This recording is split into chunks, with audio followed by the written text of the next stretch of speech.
Salam, selamat pagi. Semuanya penuh sukacita ya. Ya, selamat hadir kembali jemaat yang mungkin masih 1-2 minggu hadir ya. Suasananya gereja hari ini penuh dengan sukacita yang dari Tuhan. Ketakutan kita terhadap COVID, Tuhan telah ubahkan menjadi sukacita yang besar ya. Namun demikian tetap harus ada protokol kesehatan ya, hidup dengan bijaksana. Nah, hari ini bertepatan dengan hari Pentakosta ya. Jadi Pentakosta yang ditulis dalam Alkitab itu ada dua peristiwa ya. Satu peristiwa bagi orang Israel asli merupakan hari raya panen gandum ya, hari raya panen gandum. Itu terjadi 50 hari setelah Paskah ya. Namun Pentakosta bagi orang Kristen memiliki makna yang berbeda. Ketika 120 orang di loteng atas Yerusalem, selepas Tuhan Yesus naik ke sorga, mereka menantikan janji Bapa, dan pada hari itulah terjadi peristiwa yang sangat besar yang dikenal sebagai hari lahirnya gereja. Dan di situ mereka dipenuhkan dengan Roh Kudus dan mereka menjadi saksi yang luar biasa. Dari kota Yerusalem, Injil sampai ke Eropa, Injil sampai ke banyak penjuru di dunia. Dan pagi hari ini kita sama-sama ada pada momen peristiwa tersebut ya. Nah, sebelum saya masuk ke renungan khotbah kita pagi ini ya, saya punya satu foto. Kalau yang milenial gampang ya, murah banget ya. Siapa ini? Indra Kents ya. Kebetulan Pak Gembala juga Pak Indra ya, jadi nama-nama itu kayaknya memang diberkati ya. Nah, Indra Kents ini akhir-akhir ini cukup terkenal ya. Terkenal karena apa? Ya karena keuangannya yang luar biasa ya. Sehingga ketika dia ditawarkan mobil ya yang harganya sebetulnya cukup mahal begitu ya. Dengan ringan bisa berkata apa? Murah banget ya. Nah, ini Indra Kents ya. Jadi kalau anak-anak milenial kan mungkin pada waktu beliau masih baik-baik saja ya. Rasa-rasanya pingin kayak Indra Kents ya. Cepat sugih ya kan. Terus kemudian beli apapun yang kita suka gitu. Nah, inilah yang kita lihat, fakta yang kita temui ya. Hikmat dunia itu seringkali membawa seseorang naik begitu cepat. Ya, hikmat dunia. Namun tidak sedikit orang yang berpikir bahwa itu mudah, pada akhirnya mereka terperosok, ya kan? Dan setelah terperosok baru sadar. Nah, inilah yang pemerintah sebut investasi bodong ya. Sama dengan yang pacarannya udah lama gak jadi-jadi ini ya bodong juga lama-lama ya. Enggak lah ya, kadang kala ada prosesnya. Nah, inilah dunia. Dunia menawarkan sesuatu yang mudah, dunia menawarkan satu perkara-perkara yang menyenangkan, tapi bisa saja jadi ujungnya adalah sebuah kebohongan. Itu dunia. Dan fakta itu kita bisa lihat di sekitar kita, dari televisi yang setiap hari kita tonton dalam berita. Namun satu kali Tuhan Yesus berkata begini, aku pergi, namun aku tidak akan membiarkan kamu sendirian. Kamu gak akan jadi yatim. Aku akan mengirim seorang penolong yang lain, Parakletos. Dan waktu kita melihat fakta yang terjadi, Kisah Rasul pasal 2, janji itu digenapi. Tepuk tangan bagi Tuhan. Sebagai orang Kristen, kita punya satu jaminan yang tidak mungkin bodong.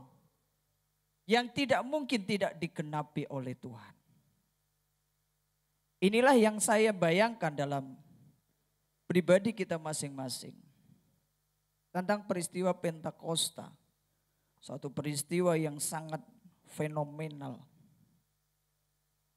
Akhir-akhir ini dalam 2 tahun belakangan atau 2 tahun setengah ini. Orang mana atau profesi apa yang tidak merasakan dampak terjadinya pembatasan pergerakan orang. Yang bawa mobil Grab terasa enggak? Terasa. Pak Dedi yang bisnis jual beli ya terasa enggak? Terasa. Atau yang berprofesi sebagai ASN, aparatur sipil negara, apakah tunjangannya tidak dipangkas? Dipangkas juga. Saya enggak terasa cuman pendeta, ya Om ya? Iya. Nah, dalam 2 tahun yang sudah kita lalui, saya yakin kita ini sama-sama mengalami satu pressure yang membuat kita takut. Takut gak bisa bayar cicilan rumah. Takut tidak bisa membayar bunga bank. Takut tidak bisa bayar anak sekolah. Iya kan?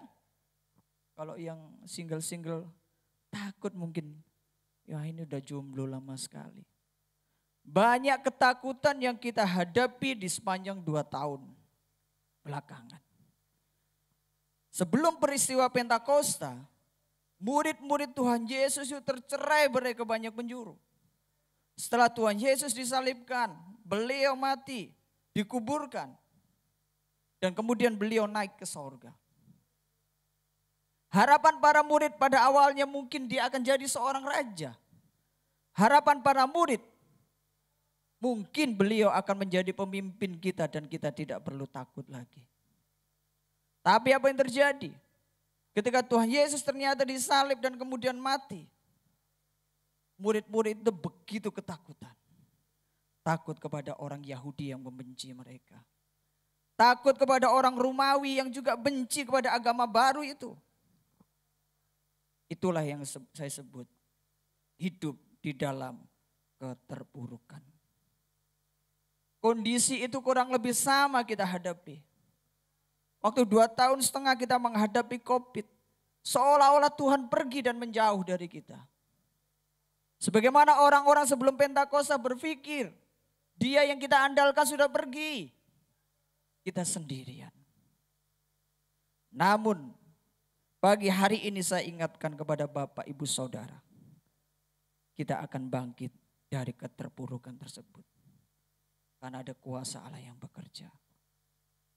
Karena itulah pagi hari ini saya membawakan satu tema, bangkit dari keterpurukan. Seharusnya ayatnya cukup panjang. Kisah Rasul pasal 2 ayat 1 sampai 47 ya.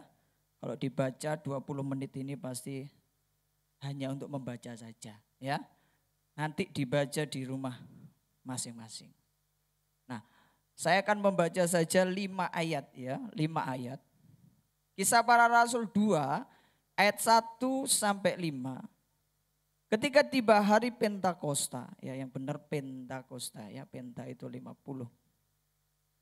Semua orang percaya berkumpul di satu tempat yang saya sebut loteng atas Yerusalem. Jumlah mereka kira-kira 120 orang. Tiba-tiba turunlah dari langit suatu bunyi seperti tiupan angin keras, ya seperti ya, ini bukan sebuah angin ya. Supaya kita bisa membedakan Roh Kudus itu bukan hanya kuasa, tapi beliau adalah pribadi. Turunlah dari langit suatu bunyi seperti tiupan angin keras yang memenuhi seluruh rumah di mana mereka duduk, dan tampaklah kepada mereka lidah-lidah seperti nyala api yang bertebaran dan hinggap pada mereka masing-masing. Maka penuhlah mereka dengan Roh Kudus, lalu mereka mulai berkata-kata dalam bahasa-bahasa lain.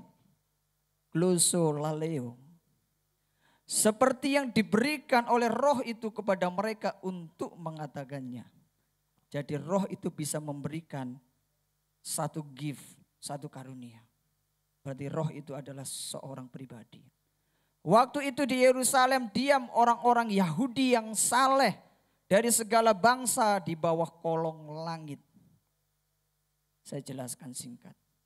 Kenapa kok ada orang Yahudi dari segala kolong langit? Yahudi itu yang pertama adalah sebuah bangsa, yaitu Israel asli. Itu satu. Itu disebut Yahudi asli. Yang kedua, ada Yahudi dari bangsa-bangsa lain. Jadi bangsa lain itu bisa jadi Yahudi juga. Caranya gimana Pak Hadi? Harus sunat. Harus mau tunduk kepada hukum Taurat. Dan kelompok dari bangsa lain yang jadi Yahudi itu disebut dengan kaum proselit. Ya, kaum proselit. Mau jadi Yahudi? Ada yang mau jadi Yahudi? Boleh ya, disunat. Habis itu daftar sama rabi-rabi Yahudi dulu ya. Nah, jadi orang Yahudi pada waktu itu ada dua macam. Ada orang Yahudi yang memang benar-benar Israel, atau Yahudi dari bangsa-bangsa lain yang juga kumpul di Yerusalem. Kenapa kumpul di situ? Pertama, mereka ada tadinya dalam Paskah besar itu. Yang kedua, mereka menanti juga hari Pentakosta sebagai sebuah perayaan yang besar.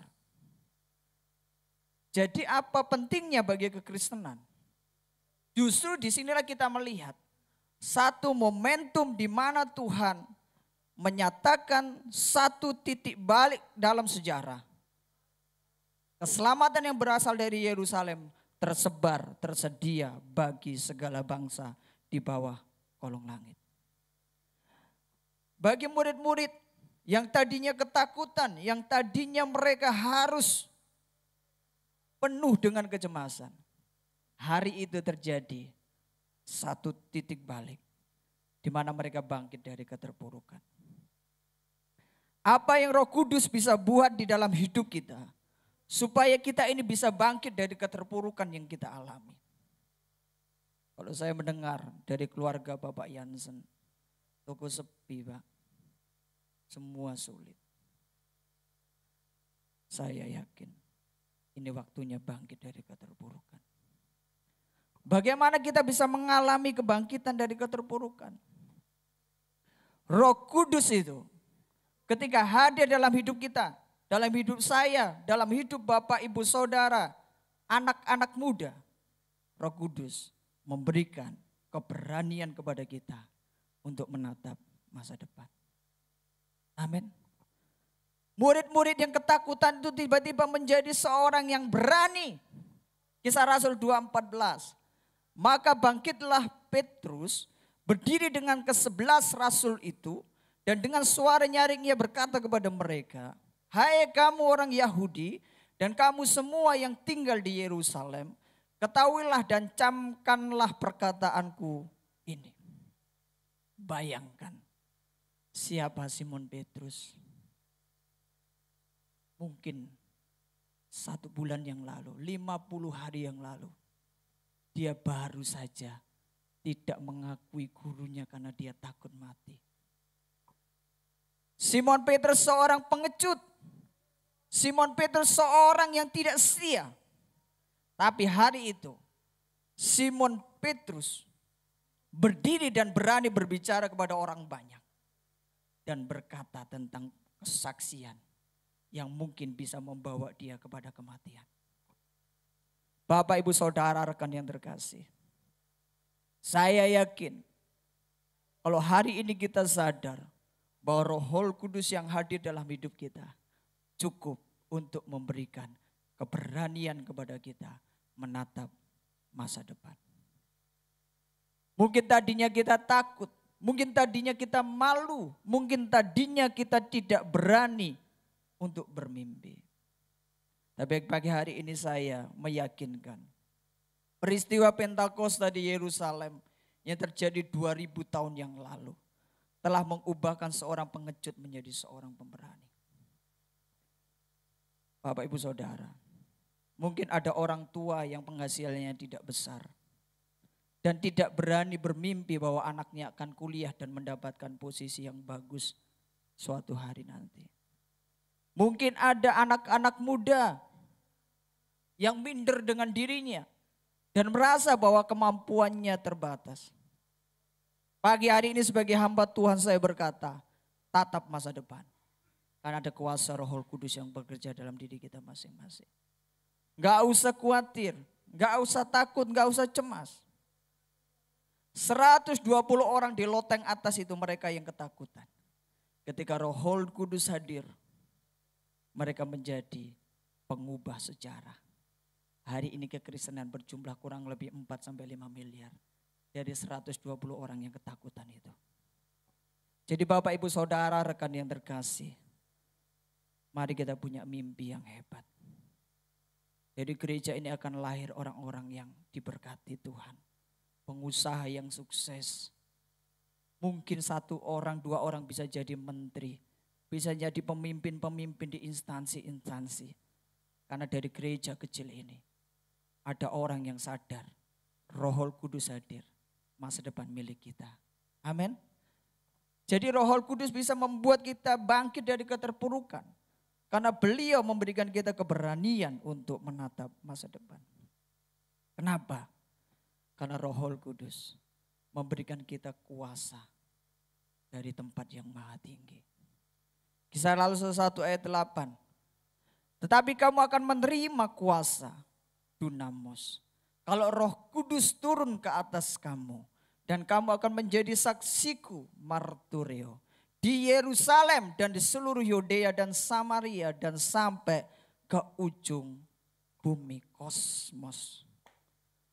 Kita percaya bahwa kalau kuasa yang dimaksud di situ ada dalam diri kita. Maka kita berani untuk melangkah dan memulai perkara-perkara yang besar bersama dengan Tuhan. Amin.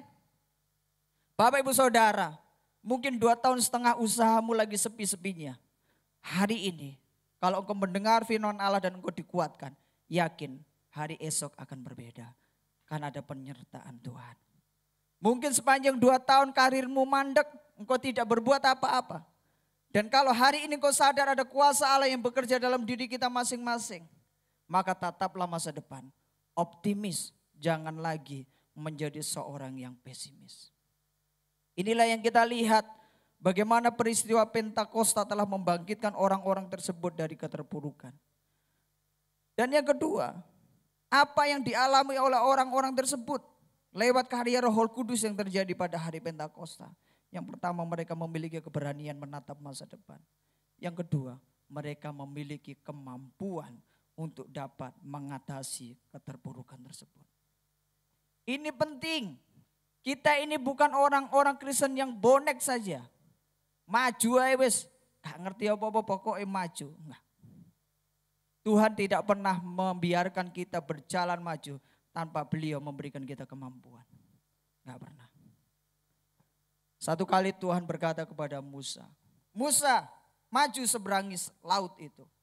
Apakah Tuhan kemudian membiarkan mereka masuk ke air itu tanpa kuasa? Enggak. Tuhan berkata, angkat tongkatmu dan laut itu terbelah. Jadi Roh Kudus memberikan kepada kita semua kemampuan untuk dapat mengatasi keterpurukan yang kita alami. Kisah Rasul 2 ayat yang ke-7. Mereka semua tercengang-cengang dan heran. Lalu berkata, bukankah mereka semua yang berkata-kata itu orang Galilea? Ada apa dengan Galilea? Kita hidup di Sidoarjo, tahun Jabon. Jabon itu paling ujung pinggir sana. Paling wong Sidoarjo ngomong, wong desa pinggir gue dulu, Jabon gue loh. Tempat pembuangan sampah, ya enggak? TPA. Galilea itu tidak dianggap di Yerusalem. Orang-orang Galilea dianggap bodoh, orang Galilea dianggap dari status rendah. Tapi hari itu mereka tercengang-cengang. Karena mereka melihat orang itu berani berdiri di sana dan berbicara dengan lantang. Kok iso wong desa ngomong kaya ngono ya? Saya yakin satu hari anak-anak muda di tempat ini akan membuat banyak orang tercengang-cengang. Kok iso anak Pak Suyatno dadi kaya ngene ya? Bisa enggak? Dadi sing bagus bukan dadi yang tidak bagus. Kok iso putrane Bu Erna ini jadi manajer ya? Loh iya toh. Itulah yang kita mimpikan Bapak Ibu Saudara. Anak Pak Yusa yang kerjanya di bangunan itu, saiki wis oge. Ini yang harus kita miliki.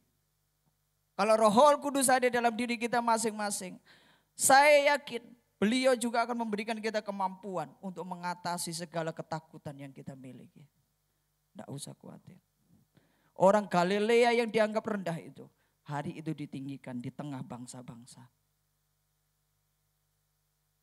Bagaimana Roh Kudus memberikan mereka kemampuan untuk dapat mengatasi keterpurukan? Roh Kudus memberikan hikmat. Dalam bahasa Yunani Sophia. Roh Kudus memberikan hikmat, kemampuan. 1 Korintus 1:25. Sebab yang bodoh dari Allah lebih besar hikmatnya daripada manusia.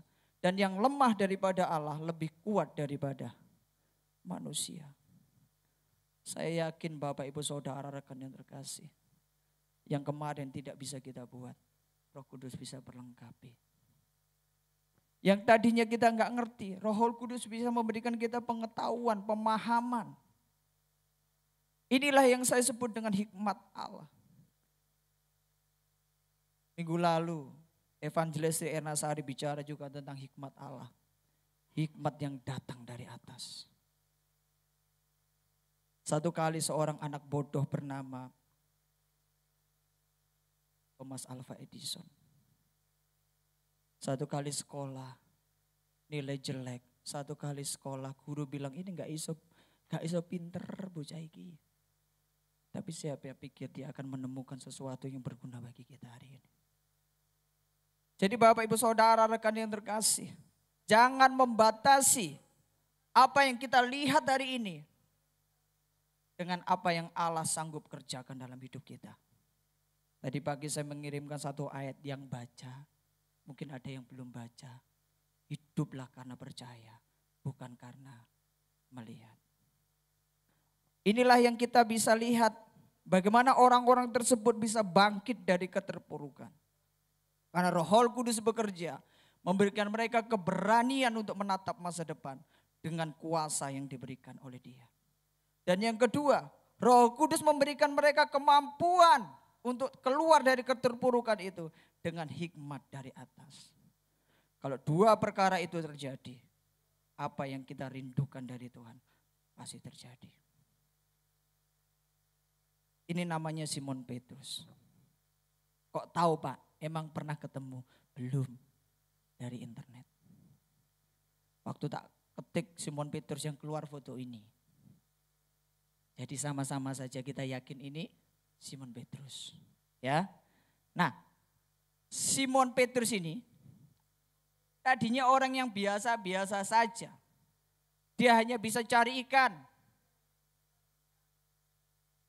Ya mungkin dia punya beberapa perahu. Kemudian dia mengikut Yesus dari Galilea. Sampai hari itu dia ada di Yerusalem. Pada dasarnya dia bukan orang yang terpelajar. Pada dasarnya dia bukan orang dengan status yang tinggi. Tapi hari itu Tuhan menaruh dia sebagai seorang pionir. Sebagai seorang penerobos. Dan kita lihat apa yang terjadi. Ketika Petrus setelah khotbah itu dianggap berbahaya. Maka Petrus dibawa ke sidang mahkamah agama. Dan disitulah Petrus menjelaskan banyak hal yang hebat. Yang tidak mungkin dijelaskan oleh orang yang tidak terpelajar seperti dia. Ketika sidang itu melihat keberanian Petrus dan Yohanes dan mengetahui bahwa keduanya orang biasa dan tidak terpelajar. Heranlah mereka dan mereka mengenal keduanya sebagai pengikut Yesus. Bapak, Ibu, Saudara, rekan yang terkasih, anak-anak muda. Jangan bangga kalau engkau seorang yang punya kedudukan yang tinggi. Cukuplah bangga kalau kita dikenal sebagai pengikut Kristus. Kristianos. Jadi Bapak Ibu Saudara, inilah hal hebat yang bisa dibuat oleh Roh Kudus dalam hidup kita masing-masing. Karena kita percaya ada satu momentum yang akan terjadi. Bahwa anak-anak kita akan dikenal orang. Dan mereka disebut sebagai pengikut Yesus. Heran kenapa yang begini bisa jadi seorang yang punya jabatan tinggi. Jadi 2 perkara yang saya ingatkan kepada Bapak Ibu Saudara. 2,5 tahun yang sudah kita lalui. Dan hari-hari ini berangsur-angsur kita kembali kepada kehidupan yang normal. Ayo, keluarlah dari keterpurukan. Karena hari ini Roh Kudus itu mengingatkan kita, dia ada dalam diri kita masing-masing. Saya undang rekan-rekan yang memuji, yang mainkan musik bisa bantu saya. Saya undang jemaat bisa bangkit berdiri.